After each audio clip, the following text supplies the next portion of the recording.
Convert 68 base 10 to quinary. Solution.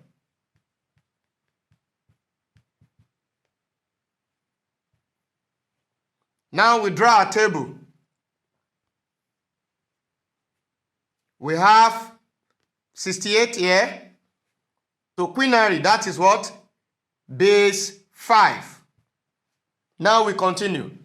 68 divided by 5, what will you have? 13. Because 13 times 5 will give us what? 65. So 65, if you take away 65 from 68, what will you have? Remainder what? Remainder 3. Now we divide by 5 again. 13 divided by 5, we have what? 2.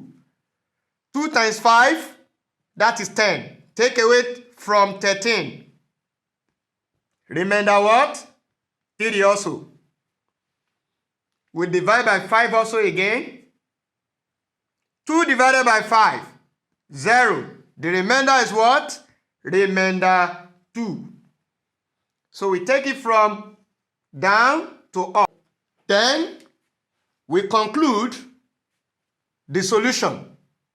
We have 68 base 10 is equal to what? From down, 2, 3, 3 to quinary, which is base 5. That is the solution to the problem.